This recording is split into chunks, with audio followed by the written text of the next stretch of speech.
Hey everyone, welcome to my channel. Today we're going to be talking about weapons in Distant Worlds 2. So, talk about how the math works behind each weapon when it fires, both in its ability to hit the target, and then of course once it hits the target, how does damage get applied, and all the factors that go into that. And the other thing we're going to talk about is just in general, what weapons do what type of weapons do what, and which one you want to choose for your ships. Even if you don't make custom ships, you may be interested in just how they work and why, when the AI makes certain weapons, what they do, and what are you watching when you're watching a battle. So let's get into it. So I could have, of course, there's weapons through early, mid, and late game. So as I did in my other video, I'm picking early to mid game, maybe it's a little closer to mid game. And so what I call tier 4 weapons. So if I open up the research screen here, and I scroll all the way to the left here, so you can see the 4th column. So when you're at 4th tier here, you really get some interesting options. There's multiple torpedoes, multiple missiles, and it's a little in, early mid game when you get these weapons. And so I thought I'd focus on this, right? This is the part of the game where, you haven't started to steamroll the AI and you're still, you're just getting some new techs and it's exciting and you want to, these weapons might make a difference in battle, what you pick. So I thought this is a good time to focus on, which is this early mid game. And I'm also going to be focusing only on medium weapons. There are some large weapons at this point, including the area weapons, and some of them are really effective. I used to shy away from area weapons because I was so afraid of hitting my own ships, and it does happen, but it's not actually as common as you'd think. The areas are not that big. Your ships aren't usually that bunched together. I tend not to use them, but they are really powerful. I did do a few demos with them, and they're pretty good. So do check those out too. But I'm going to focus on the medium size, because all of those area weapons are large. The medium size weapons that you're normally going to stack your ship with, and what they do and what they don't do. Okay, so let's take a look at a chart I created. Now, this chart comes from my guide. I do strongly recommend you download it. I go into a lot of this detail in the guide as well, and the link's down below. So if you look here, I've grouped all the weapons into their categories of pulse, beam, torpedo, missiles, and rail, and ion. And I don't want to read the whole chart to you, and I do cover this in the guide, but I do want to cover a couple of things, and we're going to talk about some general differences. Then I'm going to show you some weapons in action and talk about how the math works, because really to understand what you want to do here, you kind of have to understand how the weapons work. Okay, so if you look down, one of the big things I talked about in my point defense video was size. Okay, size is going to make a big difference, and I did color code things for easier to access, if they're good or bad, to help you judge. So the size, the second row here with size is important because the missiles, although they do fire a lot of missiles, are 38 in size compared to the pulse weapons, which are 20, and the torpedoes, which are in the high 20s, low 30s there. The range, even though, the range ends up being not that important. A one-on-one ship, I've actually seen a ship keep range and not be able to be hit by the other ship. That's pretty cool. When you're attacking a creature, sometimes your ships will stay back and the creature will have a hard time getting to them when you have all missiles. But in general, when these furballs of a battle happen, right, the range goes out the window because there's just a huge mix of ships and they all get kind of thrown together. And I just don't think the range is super, super important. Now, what is kind of important is the damage loss that you get when you're shooting at range, right? So some ships have to be really, some weapons have to be really, really close when to get a lot of damage. So for example, if you look at the second column here with the impact assault blaster, right, you get a 25% loss every 1,000. So, and the accuracy is really bad too. So the next row, or the 2 rows down from range, is accuracy, and it's set there close and max, so you can see that. So you can see again, if I focus on the impact assault blaster, that it's 40% accuracy only at max range, and that's not very good compared to a lot of the other weapons. Railguns have a similar issue. So railguns and pulse weapons, you really want to be in close when you're attacking with them. The next group of data on the chart here is the raw damage. And it's kind of complicated. I am going to go through an example and actually show you the math if you stay for the second half of the video. So first of all, you got to look at the volley because you got to see how many there are. So many of them shoot 2 at a time, right? So you have to look at the damage that each weapon makes. And the volley tells you how many there's going to be. So even though lightning missiles, for example, here under missiles is only a strength of 17, they do have 8 every time that they shoot a volley. The other thing that's really important in that same region there, that same section, is time between volleys. So after you shoot your 2 or 8 missiles or your 2 torpedoes, that's how long you have to wait before your ship can fire again. And I do want to make a little disclaimer here. This is not off the charts. This is my experimental data. So there seemed to be some discrepancy as to the real time. However, the proportions are roughly the same as the proportions in the Galactopedia and also in the design screen. So this is it's still a pretty good relative guide to how long one weapon takes compared to another. Okay, but they are my own numbers, and I did a lot of experimentation on them. The next group is not that useful. It's the damage rates per second. So that is a calculation that that Elliot made, who wrote the game. Like, in other words, we can take into all the factors. What is the damage rate per second for all these different ships? So that kind of gives you a comparison, but I don't really, it doesn't really give me a great feel. And they did the same thing for versus fighters versus seeking weapons and versus troops. Now, what I did here is, rather than mix throw in all the numbers, which you can see yourself, they're in the design guide, they're in the Galactopedia. What I did is I kind of compared them all and I rated them as good, poor, very good, average, color-coded them for you so you could see what benefits each different weapon has for fighting these things. So again, although, as per my other video, point defense weapons are primarily for shooting down fighters and also other weapons, particularly the seeking weapons, those would be the torpedoes, the missiles. Your main weapons can also fire at fighters and fire at other weapons. They don't often, from my experience, fire at other weapons, but they do often fire at fighters.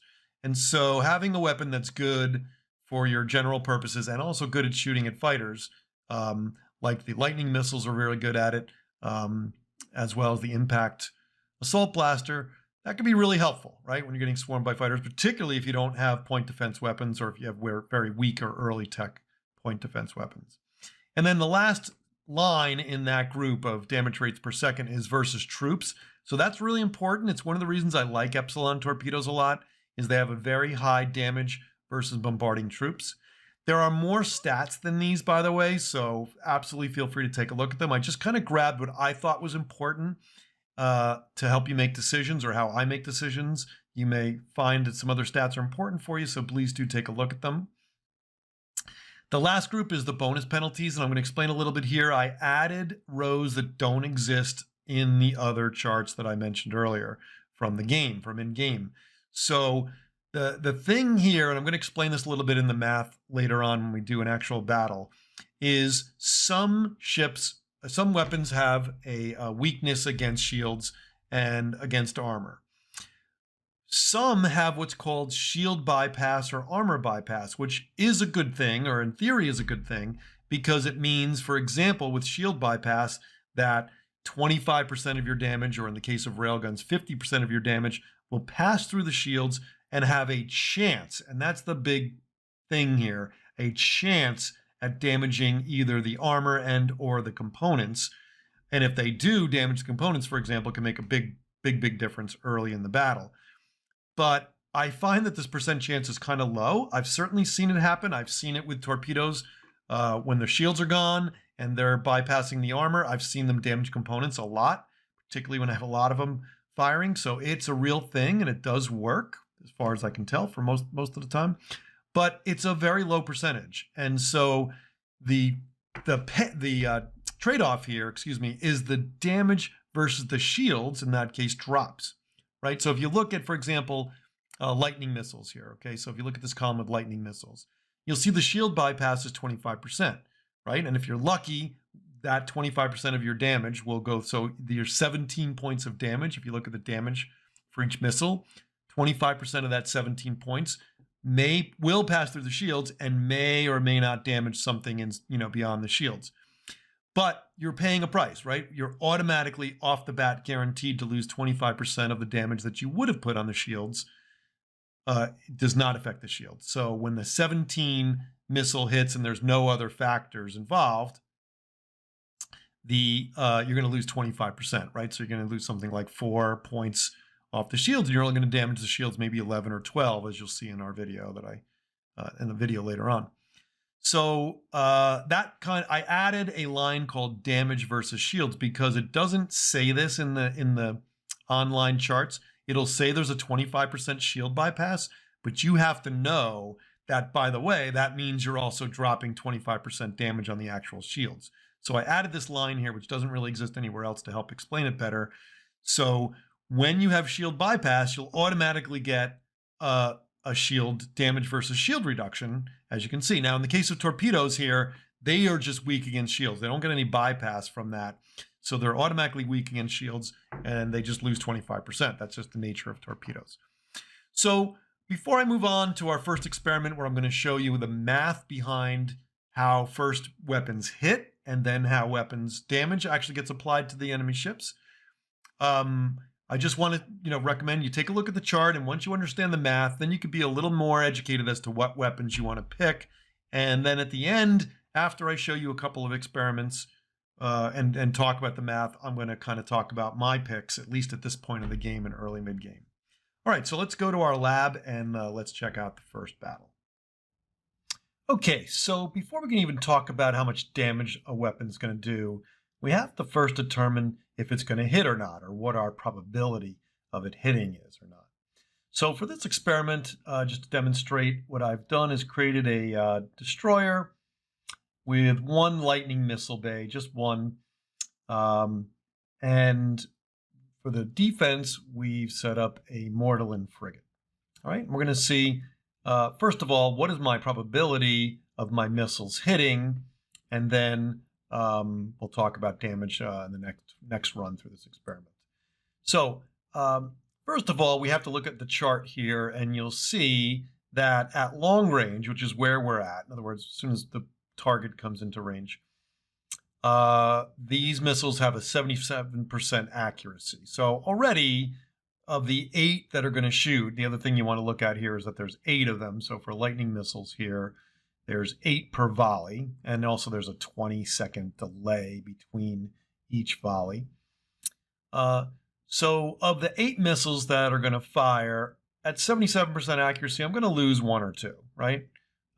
Meaning they're just going to miss if nothing else was involved in the calculations.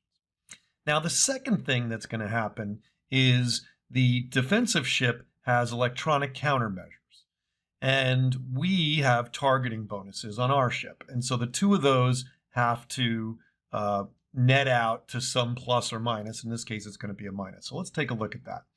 So first of all, in my ship here, if I go back to the design screen, if on the right side here, if you scroll this window almost all the way down, you'll see this targeting and countermeasure systems here. And you'll see that my targeting is plus 15%.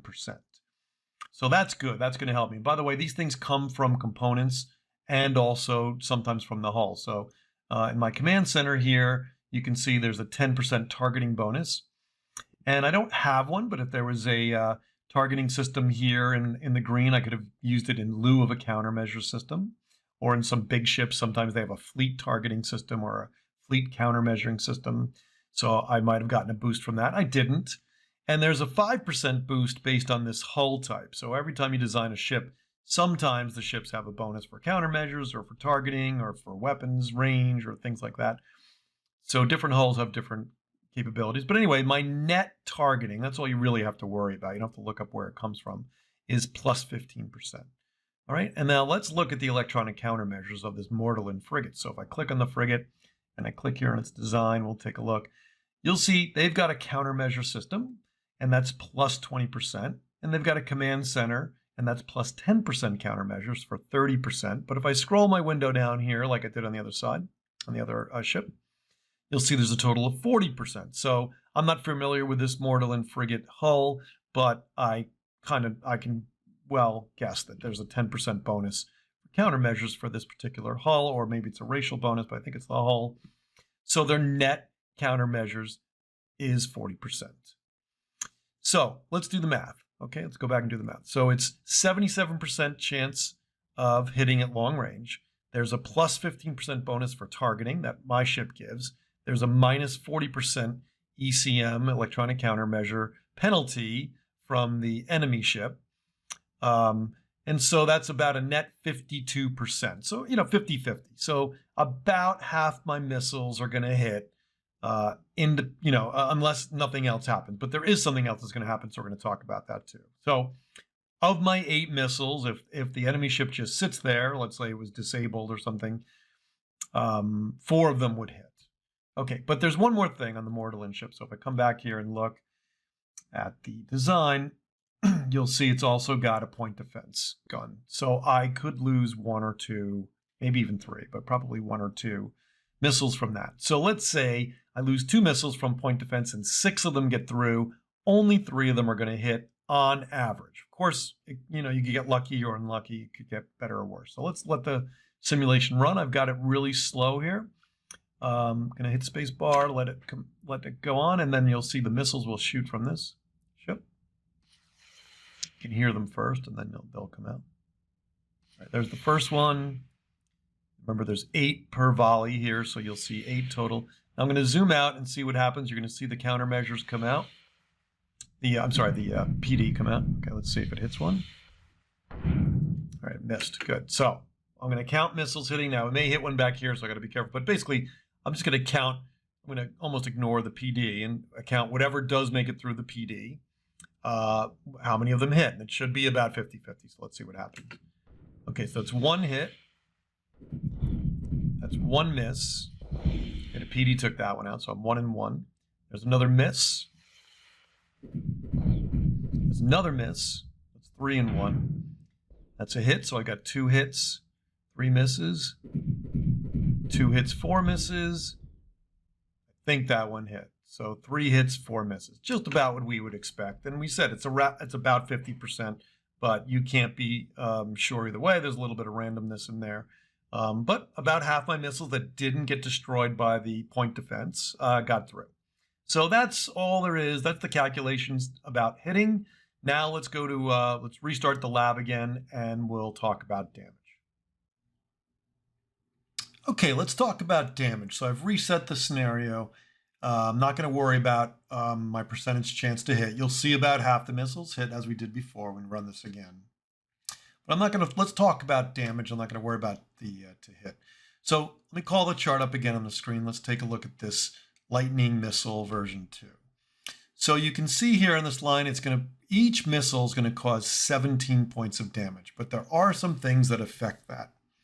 Now, a lot of times range will affect damage of weapons, but missiles are unique this way in that missiles do not lose damage from range. Everything else, torpedoes, beams, rails, pulse, weapons, all lose the damage the further out you are, some worse than others. But missiles are unique, they don't have that. So we don't have that issue. But a couple of other things are going to cause some damage reduction. So let's first look at the Mortal and Frigate's design.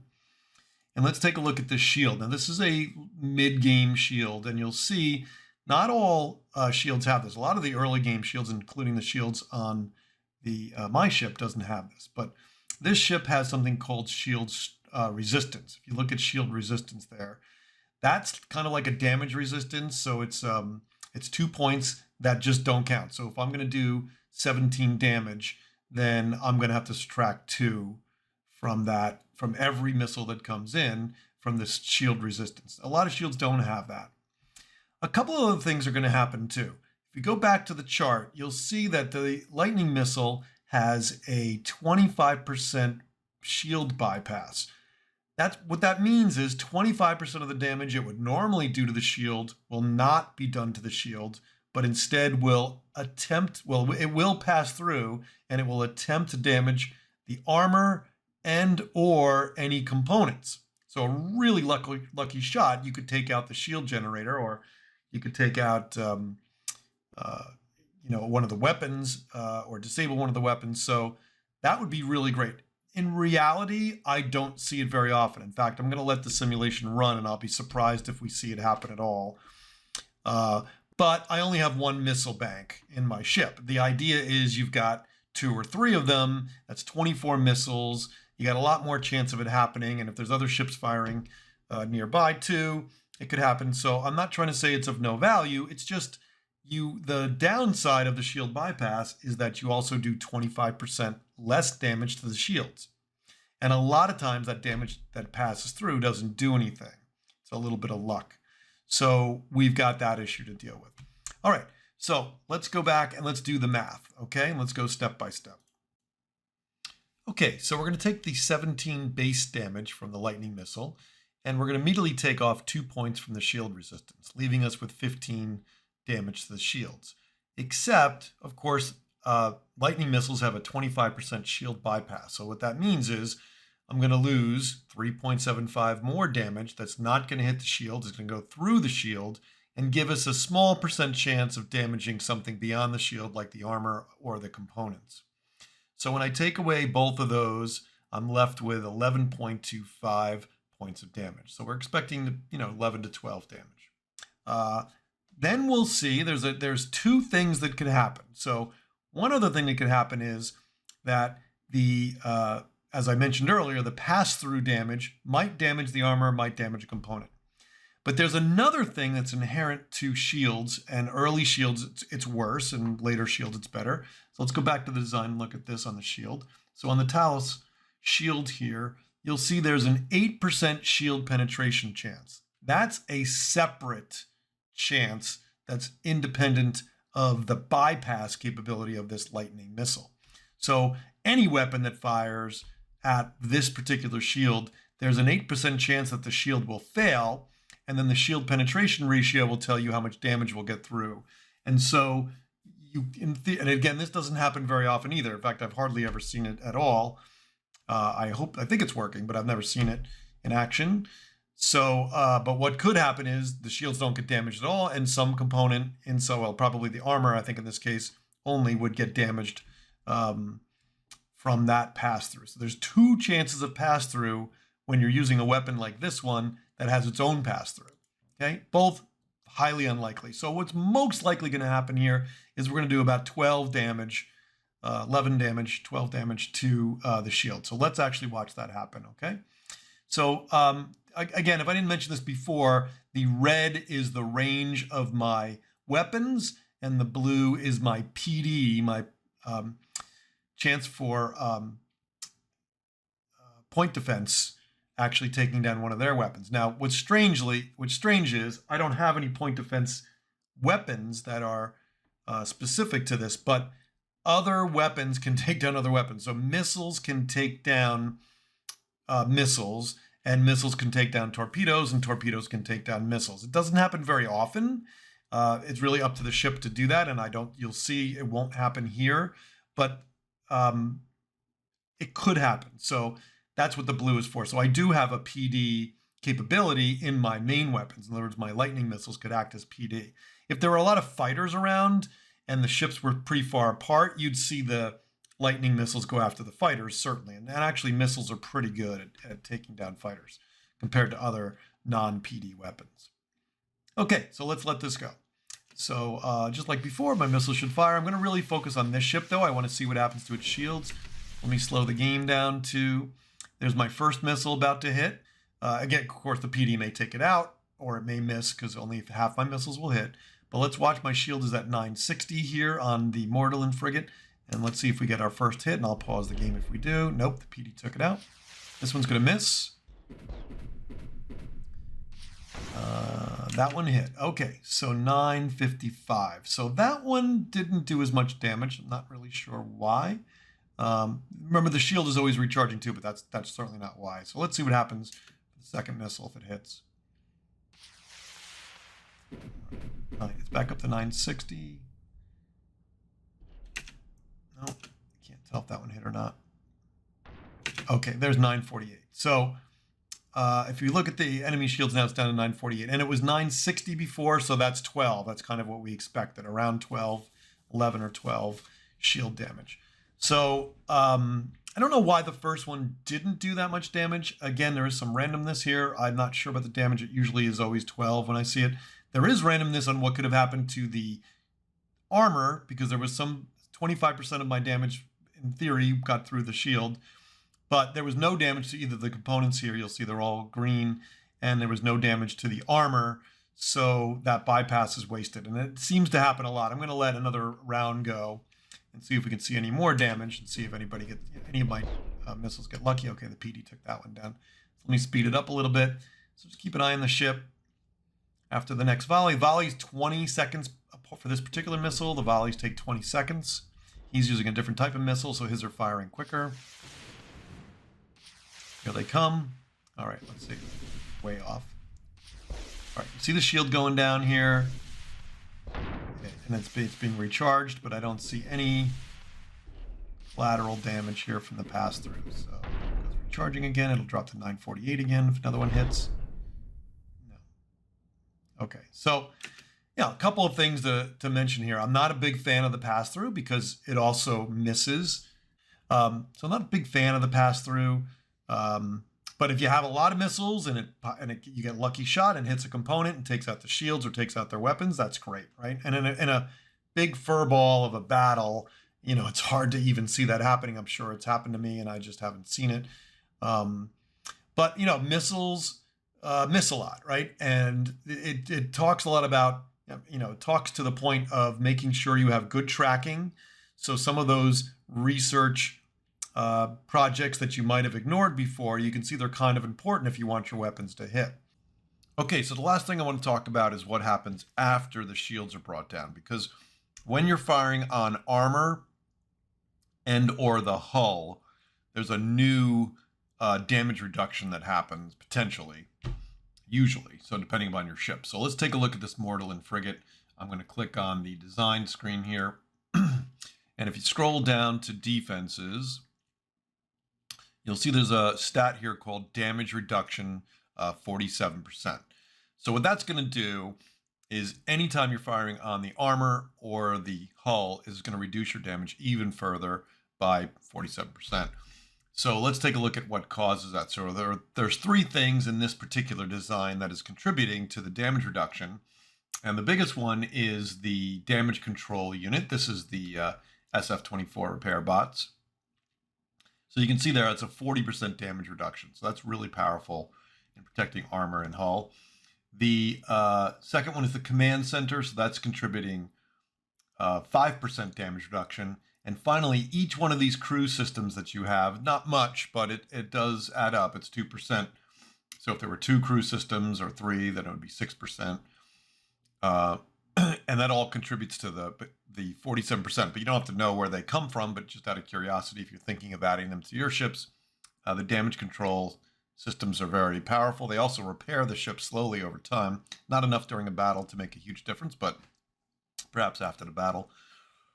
So we go back to our ship, and I'm using a torpedo ship here just to be different this time. Now, I can't demonstrate this because even when the editor, the shields immediately go back up again, so you're not going to see the numbers. So I'm just going to do the math here to show you what theoretically it should be, even though I can't prove it. But according to all the guides and according to the Galactopedia and everything else, this is the math that's going to be used. So I'm firing the Epsilon torpedo, which normally has a strength of 55. Now, it's hard to estimate the range here. So again, even if I was able to demonstrate this, we might be off a little bit. But I'm in my PD, he's inside my PD range here. And if I look at my range chart here by hovering over my ship, actually, I'm on the right ship. Okay, yeah. You'll see that the PD range is about 1200, right? About 1200. He's inside that a little bit. So I'm guessing that's a range of 1,000. So unlike missiles, which I demonstrated earlier, torpedoes and other weapons are going to have damage ability. The damage is going to be reduced because of the range. So that's the first thing that's going to happen. So let's put that on the screen and let's talk about the math here. So we have a torpedo that's 55 in strength normally. And I'm going to guess it's about 1,000 away from the ship, plus or minus a little bit. So that's a 25% damage reduction. So 55 times 0.75 is 41.25. That's just from the range. The next stat that's going to happen, if you look at the piece of the chart that I have on the board here, is there's armor reduction. There's armor pass-through, excuse me. So it's going to be 40% loss because that 40% is supposed to pass through. It will, and sometimes hit some components and things, but it's going to do 40% less damage to the armor. So as long as his armor is not up and I'm not hitting straight hull, we're going to take a 40% loss to the armor itself. So it's going to be our 41.25 times 0.6, right? 60% left after the 40% reduction, and that's 24.75 damage. Now the final calculation is that 24.75 is going to be reduced by his damage control or damage reduction from his damage control and from his control center, command center. So it's going to be a 47% additional reduction on top of everything else that's happened. So my 24.75 is now only 53% of the strength that it was, and that's a final damage of 13.1. So if I was able to demonstrate this yellow torpedo here, if it was able to hit this ship without any shields, see it still has one here and it's going to have two by the time it hits, so I can't demonstrate that, but if I could, and it hit that 125 armor, it would drop by 13 roughly for each torpedo that hit it. And don't forget, of course, with the 40% pass through, I'd very likely damage some hull and or fairly likely to damage some hull and to damage some components, which is pretty powerful. And when you're shooting a lot of torpedoes from multiple ships, for example, I've seen it work, and it does do some significant damage beyond the armor. Okay, so that's just the last quick thing about damage reduction. Let's do a quick summary. Okay, math class is over now, and as a point of interest, I am a math teacher by day, so I hope you got through with math okay. Let's just summarize our findings and just throw in some of my opinions about these weapons. So let me just quick give a brief advantage, disadvantage of each weapon. So pulse weapons are very small, which is good. You can fit a lot of them. They're PD resistant, right? They're very fast, and only one PD can hit them, and it doesn't hit them very often. Their time between volleys is very quick, so they're shooting often, and they're decent against ground attack on troops. Their big downfall is that their range is very short, and they don't do a lot of damage unless they're very, very close up. Beam weapons, very similar, although they do have a longer range, which is good, and they have a little better accuracy. They are poor against fighters, though, and poor against ground troops. They do have armor bypass, though, and that is effective, so that works. And they're also small in size, so they do have many of the advantages of a pulse weapon as well. Next is the torpedoes. So the torpedoes have a lot of range. They do more damage. They're really a mid-range weapon, though, because they do start to really get their damage in at mid-range where they're not losing so much over range. They have a relatively good time between volleys, so they fire relatively often. They're really good, particularly the Epsilon torpedo is really good at troop bombardment, and they're okay against fighters. They do have a 25% reduction on shields, but it's compensated by their high damage, so I think that works out. And once the shields are down, they do bypass that armor very well, and they do hit components pretty quickly. But again, the battle's pretty much over at that point. Missiles are, like torpedoes, by the way, are susceptible to PD, right? And I think missiles even more so. They have a very long range, so you could, in theory, keep your distance from a ship and if you have good engines, and that's really important for both torpedoes and missiles, you have a lot of engines and strong engines if you wanted to keep your distance. But like I said, in those furball battles, I don't think it makes a difference. The missiles are a large size, right? So they're going to take up a lot of room on your designs. They do have a lot of missiles, right? So the Lightning and the Concussion both shoot 8 missiles at a time. And so it just gives you a lot more chances to penetrate that shield when that shield bypass and actually do some damage to components. They're very good against fighters, right? Particularly the first two, the Lightning and the Concussion, I should say, are very good against fighters and other seeking weapons too. They're okay on troops for the Lightning, but the Concussion's not. They, again, as I mentioned, just like torpedoes, they lose 25% of the damage to shields, but they, unlike the torpedoes, have a shield bypass, and they're a little weak on armor. Railguns are another close-in weapon, right? So they lose a lot of accuracy at max range. They don't do a lot of damage at max range, so they really got to get in close. They do fire very quickly. Their time between volleys is very short. They're good against troops and fighters and seeking weapons, so they're good for that. And they have a 50% shield bypass, which, again, like I said, is a mixed blessing, and I think in the end it's not as good as just doing all damage to the shields. And then finally, ion weapons, which I really didn't demonstrate or talk too much about. They are unique in that they can actually disable temporarily certain components. So they penetrate through the shield sometimes and the armor, and even with full shields up, they will hit occasionally, very small chance, but they will hit a component and disable it, not destroy it or damage it like some of the other pass-through weapons, but they'll disable it.